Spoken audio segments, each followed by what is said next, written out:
I would like to welcome Tiffany Hunsinger, who's coming to us from the University of Dayton, where she's a PhD candidate. And her talk is called Resisting Ecological Conversion, U.S. Catholic Responses to Laudato Si and the Challenge of Integral Ecology. Thank you very much.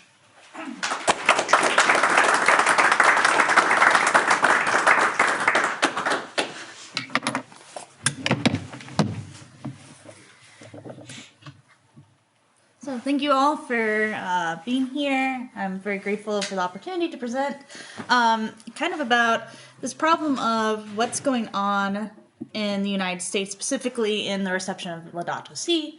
As we already saw in the first talk today, the United States has a unequal share of responsibility for climate change and the climate disaster that's upon us, and yet we have not really responded well to Laudato Si. For context, right, about 20% of the United States is Catholic. We had that quote from Erica Chenoweth about 3.5% is what you really need to start to change. So theoretically, right, if 20% of the United States is Catholic, if you even had, like, if you had 3.5% of Catholics actually respond to that in the United States Catholic Church, then we could make real change, right? That if people actually embodied what Pope Francis asked of us in 2015. So Pope Francis' 2015 encyclical Laudato Si is a profound call for an integral ecology, linking environmental stewardship with social justice. However, within the United States, the Catholic Church's reception of Laudato Si has been marked by significant resistance. This paper explores the social, cultural, theological, and ideological factors shaping this reluctance, applying Bernard Lonergan's framework of bias and conversion as a lens to analyze these challenges. The reluctance to embrace Laudato Si is not merely a theological dispute, but a symptom of broader cultural and political forces within American Catholicism. By examining this resistance through case studies and historical context, this paper aims to understand the forces at play better and offer pathways toward fostering ecological conversions. So, grounding this into the ideological dynamics that are at play, the resistance to Laudato Si within the U.S. Catholic Church deeply intertwines with broader cultural and political trends. Four primary factors contribute to this hesitancy: alignment with American individualism, economic and political polarization, concerns over doctrinal priorities, and media influence and misinformation. The U.S. Catholic Church operates within a broader cultural framework that valorizes individual autonomy and market-driven solutions. American individualism, rooted in the nation's history of personal responsibility and free market capitalism, often conflicts with the communal and systemic perspectives of Laudato Si. This encyclical calls for a collective response to climate change by advocating for policy shifts, corporate accountability, and economic redistribution. These concepts challenge deeply ingrained notions of personal success and limited government intervention. Many American Catholics, particularly those influenced by conservative political ideologies, see such calls as an infringement on individual freedom and an endorsement of what they perceive as excessive state control. And for context, it's been about the United States Catholic Church for the last few elections has been pretty evenly split between the two different parties, right, and who they vote for, where they put their values on. No longer is it like a cohesive Catholic social voting bloc. The theological emphasis on personal morality over social justice further reinforces this alignment with individualism. Traditionalist circles within the church tend to prioritize issues such as abortion and family structure, while relegating environmental concerns to the realm of optional advocacy rather than moral obligations. Some American Catholics resist the idea of a shared ecological responsibility transcending personal choice because it dilutes the focus on individual salvation and moral agency. Moreover, within American Catholicism, there exists a persistent tension between personal salvation and communal responsibility. The influence of Protestant ethics, particularly in its emphasis on individual piety and economic prosperity, as signs of divine favor has seeped into Catholic discourse, reinforcing skepticism toward collective ecological responsibility. Furthermore, American consumer culture, emphasizing economic prosperity, technological advancement, and personal accumulation, clashes with Laudato Si's critique of rampant consumerism and environmental exploitation. American Catholics often perceive Pope Francis's call for a simpler, more sustainable lifestyle as unrealistic or a critique of the American way of life. Especially right when Laudato Si came out, there are numerous Fox News specials of looking at this and calling about how he didn't understand the United States, and then more recent attacks on the government. And Pope Francis is actually calling out of the United States also the same kind of critiques that Pope Francis doesn't understand. It's an attack against ideologies, that sort of thing. This cultural friction exasperates resistance to ecological conversion, as embracing Laudato Si would require reevaluating deeply held values concerning success, freedom, and material wealth. For many Catholics, the link between economic success and moral virtue is deeply ingrained, making it difficult to reconcile with the encyclical's call for structural and lifestyle changes. Moving on to economic and political polarization, climate change has become politically charged in the United States, with environmental advocacy frequently framed as a partisan concern. Many Catholic leaders and lay people, particularly those who align with conservative politics, resist the Laudato Si because it appears to support government intervention or progressive policies. This ideological polarization contributes to an unwillingness to engage with the encyclical's call for systemic economic and social transformation. In dioceses with strong political affiliations, there is often pressure to downplay Laudato Si's themes to avoid alienating parishioners or major donors who support deregulation and economic growth at the expense of environmental concerns. I'm also part of a Common Home Corps, which is through the Catholic Climate Covenant, and their mission is to try to convince different dioceses to commit to net zero and to sign on to the Laudato Si action platform. And a lot of dioceses are very unwilling to do so because it does immediately seem like a political move and might lose donors, which has led to there being such a small amount of dioceses actually signing on to the Laudato Si action platform. Even if the bishop himself might be interested in doing so, there's still those ramifications. The economic implications of Laudato Si has been a central point of contention in the U.S. reception. Pope Francis's critique of unregulated capitalism and consumerism challenges dominant American economic values, leading many Catholics to view this encyclical as a critique of their way of life rather than a theological teaching. One of the primary economic tensions in the response lies in its critique of free market capitalism. The encyclical warns against the unchecked pursuit of profit, calling for an economic system that prioritizes the common good over corporate interests. Catholics who align with the American tradition of economic liberalism look with skepticism on Pope Francis's statement that the environment is one of those goods that cannot be adequately safeguarded or promoted by market forces alone. Many business leaders, policymakers, and conservative Catholic commentators argue that the free market, rather than government intervention, offers the best path to environmental stewardship. This divide mirrors broader debates within Catholic social teaching. While the Church has historically upheld private property and economic initiative as essential for human dignity, as seen in Verum Novarum and Centesimus Annus, it has also emphasized the necessity of regulations that protect the vulnerable and promote the common good. Critics of Laudato Si selectively emphasize these earlier teachings on private enterprise while downplaying its calls for economic reform and environmental responsibility. Laudato Si strongly criticizes consumerism and the throwaway culture, urging Catholics to adopt a lifestyle of simplicity and sustainability. However, consumer habits deeply intertwine with American economic structures and cultural norms, which leads Americans to meet with resistance calls for radical shifts in consumption patterns. Moreover, industries interested in fossil fuels and mass consumption have shaped the narrative against Laudato Si. Think tanks and media outlets aligned with these economic interests often frame Pope Francis's critique as impractical or as aligning with secular environmentalism, further alienating the conservative Catholics who view the encyclical with suspicion.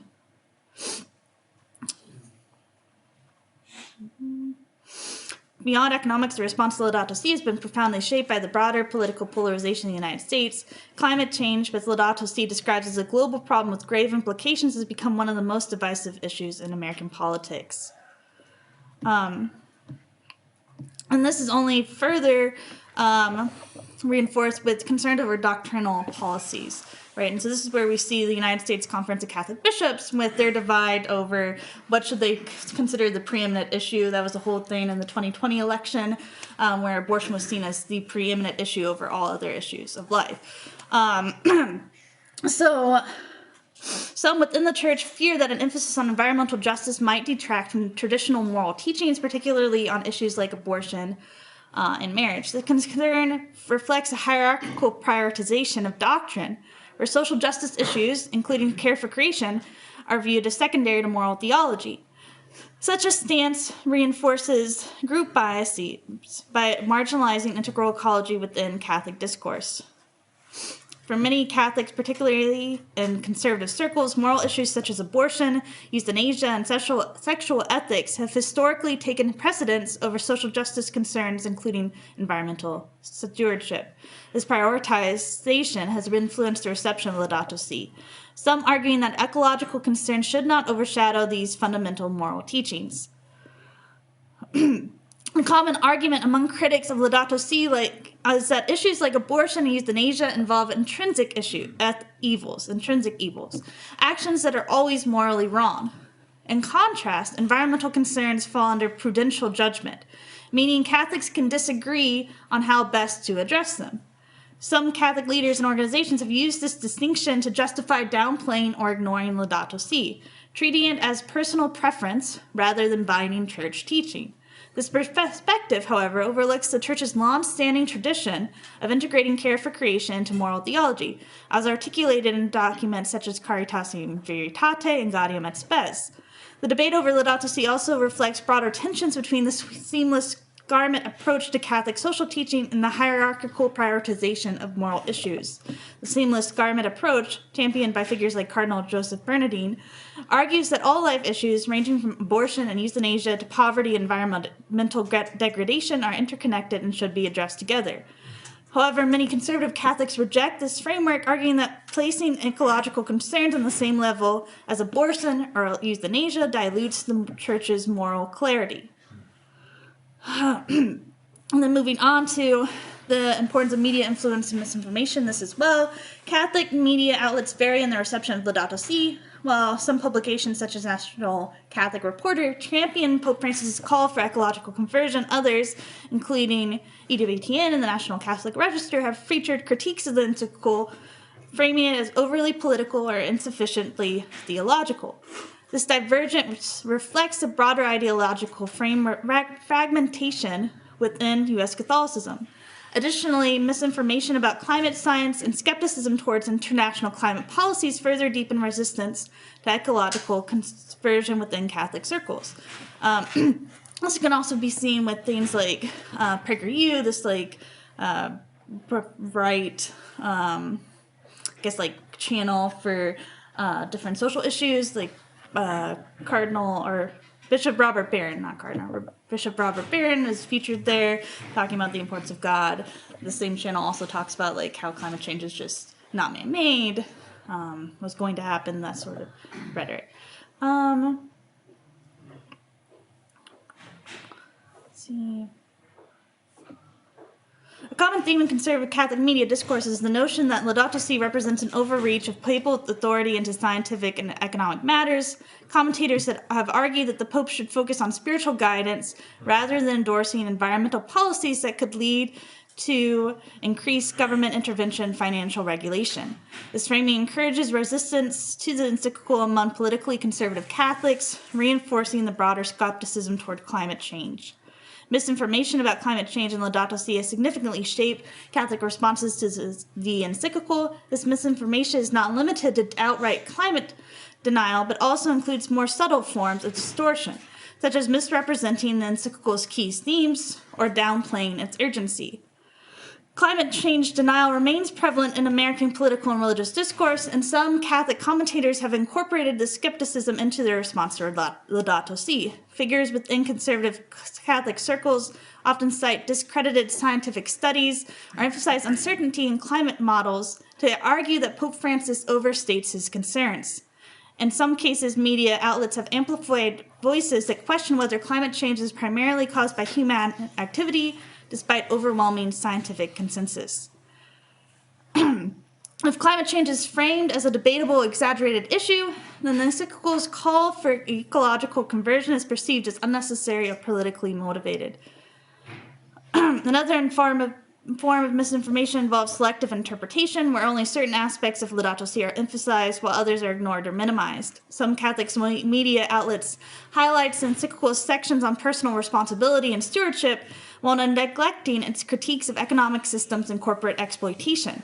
This approach presents Laudato Si as a call for individual action rather than systemic change, which aligns more closely with conservative economic and political ideologies. Similarly, some portray it as a primarily spiritual document rather than one with concrete political and financial implications. By stripping Laudato Si of its more radical global inequality and environmental degradation critiques, these narratives make it easier for conservative Catholics to engage with the encyclical without challenging their broader ideological commitments. So, where I bring in Lonergan's work is this idea of his understanding of bias and conversion. We had a lot of discussion in the previous paper about conversion, so I won't go too much into detail with that. But I do want to say that Bernard Lonergan's work provides a critical framework for understanding resistance to Laudato Si. His concept of bias, particularly group and personal bias, sheds light on the ideological entrenchment that influences U.S. Catholic engagement with ecological issues. In this context, group bias refers to the preference for maintaining the status quo when it serves institutional or cultural self-interest. Many within the American Catholic Church perceive Laudato Si as overly aligned with secular environmentalism or as undermining traditional moral teachings. Additionally, general bias prioritizing short-term practicality over long-term solutions manifests in dismissals of climate change as an urgent ethical issue. Lonergan's concept of conversion, intellectual, moral, and religious, offers a path toward overcoming these biases. Intellectual conversion involves a shift in understanding, acknowledging climate change as a reality necessitating a Catholic response. Moral conversion demands an ethical reevaluation, prioritizing the common good over economic self-interest. Religious conversion, perhaps the most crucial, calls for a transformation that aligns ecological concern with Catholic spirituality and social teachings. Within these forms of conversion, the resistance to Laudato Si will remain deeply entrenched within U.S. Catholic discourse. Lonergan's concept of intellectual conversion is essential in responding to climate skepticism and misinformation that often underpin resistance to Laudato Si. Intellectual conversion involves a fundamental shift in one's approach to reality, moving from self-serving rationalization to an objective pursuit of truth. Many American Catholics, particularly those influenced by conservative media and political narrative, view climate change through an ideological lens rather than a scientific or theological imperative. Intellectual conversion requires breaking free from ideological rigidity and engaging honestly with climate science, Catholic social teaching, and the moral implications of environmental degradation. Catholic educational institutions and seminaries can help shift the discourse from denial and skepticism to informed responsibility by fostering intellectual conversion. As Lonergan describes it, moral conversion is the reorientation of personal values from self-interest to genuine concern for the common good. One of the key challenges in the American Catholic Church response to Laudato Si is its tension between economic self-interest and the call to ecological justice. The encyclical demands sacrifices, reducing consumption, supporting policy changes, and advocating for corporate responsibility. That many Catholics resist due to perceived economic burdens. Moral conversion, however, invites a more profound commitment to justice, recognizing the economic and environmental exploitation disproportionately harm the poor and vulnerable. By framing ecological responsibility as a moral imperative rather than a political debate, the Church can help reorient Catholics towards the integral vision of justice presented in Laudato Si. Lonergan thought religious conversion is surrendering one's life to the transcendent, leading to a profound shift in worldview and values. It is not simply about intellectual assent or ethical behavior, but about experiencing a deep, effective love for God that transforms how one sees oneself, others, and the world.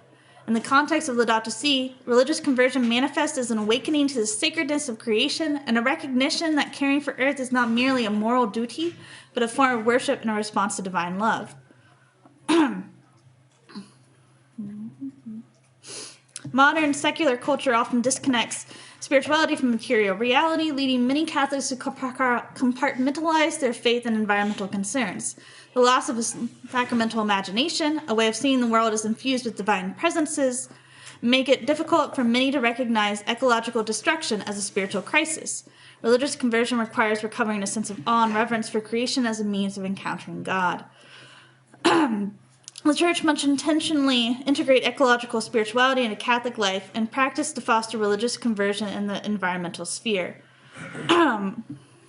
Well, maybe, it's not all just about spirituality, but when we're talking about conversion, how do we actually get people to have this moment where they do start to break down some of their preconceived ideological biases? And I think that that's where maybe we could have churches start bringing in more of these spiritual contemplative practices in nature.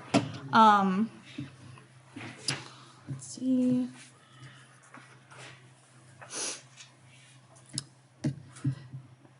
In conclusion, the U.S. Catholic Church stands at a crossroads in responding to the ecological and social crises outlined in Laudato Si. Cultural, economic, and political biases profoundly shape resistance to the encyclical, so it's not merely a matter of theological disagreement. However, Lonergan's vision of conversion, intellectual, moral, and religious, offers a pathway toward embracing an integral ecology faithful to the Gospel's call to care for creation and the poor. By challenging entrenched biases, the Church can move beyond ideological divisions and embody a more authentic and holistic witness to the cry of the earth and the cry of the poor. The urgency of the ecological crisis demands nothing less than a renewed commitment to transformation, rooted in both theological tradition and contemporary ethical responsibility.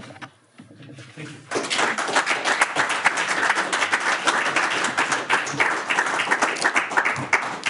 We have about 7 minutes for questions and comments. Ryan? Thank you. That was great. The role of group bias in your analysis is very interesting to me, particularly given the way that Lonergan will explain group bias in insight rather than in method.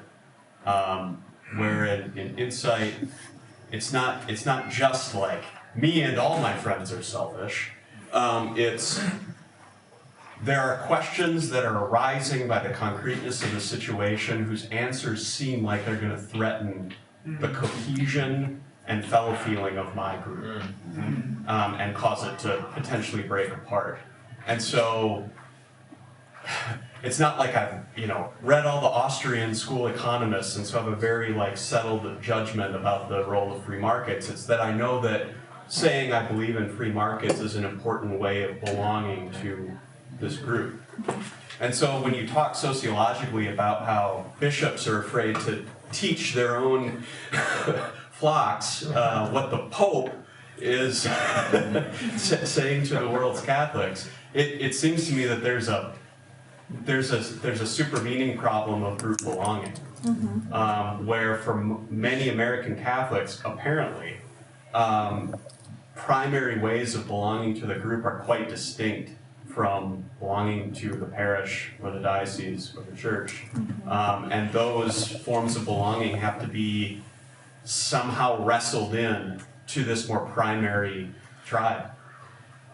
So I just wonder in terms of your talk of conversion and even more programmatic things that might be done at the parish or diocesan level, are there ways that American Catholics just need to be called back to being and belonging at a deep symbolic and affective level with each other?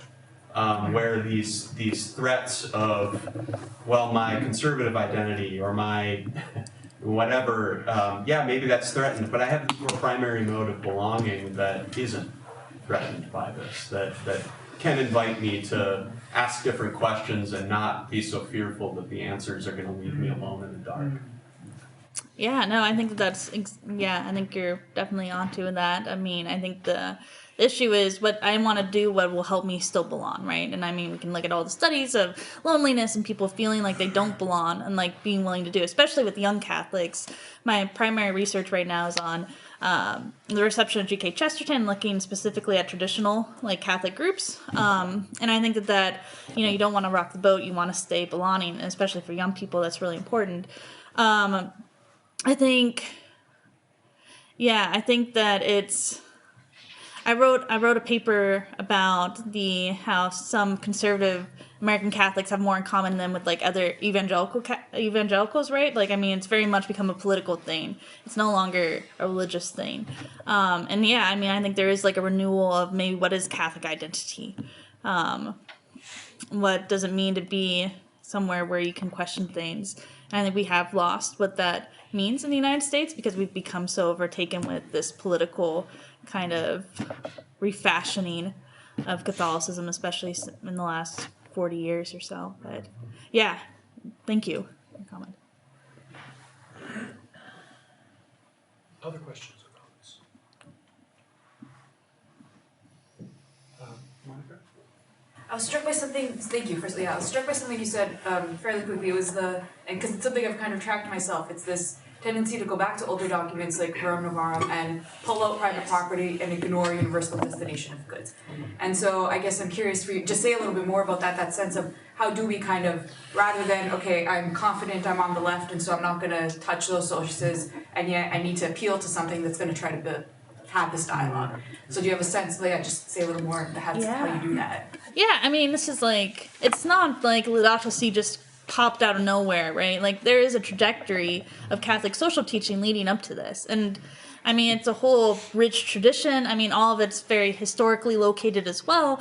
But I think that we do a disservice to ourselves. Like, it's tempting for ourselves, too, to, like, go back and just pluck things out and say, okay, this matches what I wanted to say. You got to read it holistically and also look at it historically, right? Like, what were they responding to? Why was Rerum Novarum written? Why were these encyclicals written?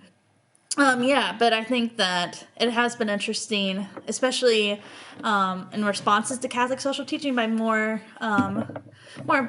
politically conservative groups that, they really hone in on things like Rerum Novarum and pick that, or even like surveys of Catholic social doctrine. They'll like pick very select encyclicals and then just say, okay, this kind of just went off the rocker. Versus my study of it has been that it's pretty just kind of coherent. And then Michael Schuck is someone who's written about the continual nature of the social doctrines, and I found his work pretty helpful. Yeah. I'll just give a really quick plug. The former head of this section, prior to me, Lucas Priola, has a book out on this as well that I think is excellent. So, plug. What's it called then? It's called.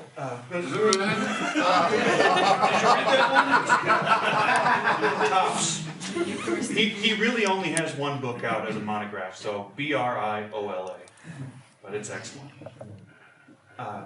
We're kind of close to time. Reed, do you have a quick question? So in your response to the Monica's question, I was thinking about even Benedict XVI on this question, right? So if they could erase the ecological thought in his thought, then Francis is easy, right? But I had a question. I mean, like I was thinking about the last discussion that you had about media, and I don't know. I just like this is maybe honing to. But I was talking with somebody recently about the change in the Bishops' Conference from the 1970s to today, and lots of pieces to that, and you outlined a bunch of them. But one of them was letting go of their media company, right? And letting EW. So I'm just wondering if there are moments where you're like, I mean, I'm in Canada. Salt and Light is the media company there, and it's still very much not perfect. Nobody's perfect, but it's still very much kind of speaking to the center of Catholic life, I think, in Canada, and because the bishops kind of, not just the bishops, the church retained some sort of sense of hanging on to that. And EWTN went in a very different direction. They just sort of handed it to another body. So I'm just wondering if you have thoughts about that. Yeah, that's very interesting. Yeah, because I think it's. I'm curious, looking at that history more closely too. Of like, is that when we start seeing polarization within the USCCB in general too? Because I think that's something that's going on there as well. Is that the bishops themselves are pretty like. It's hard to find a center bishop now. At least the ones that are heavily referenced and stuff. You know, like you've got kind of your benign bishops, and then you've got bishops that are pretty outspoken. But so I'm curious about that as well. That because there isn't a really good center media, and there's not a very good central bishop figure. So yeah, that's, although I mean I don't know the history well, but my sense is that when they did that, it wasn't ideological at all. It was like we can't run this thing. We're gonna right. Yeah. Let's give it to somebody who's good at that. The problem is that once you do that, then you give that. Then they're much more powerful than you are. Right. Yeah. Yeah, that is. Yeah, I know. Yeah, that's very interesting. Thank you. That book title was Eucharistic Vision of Laudato Si. Thank you for that. If you'd all join me in thanking Tiffany. Thank you.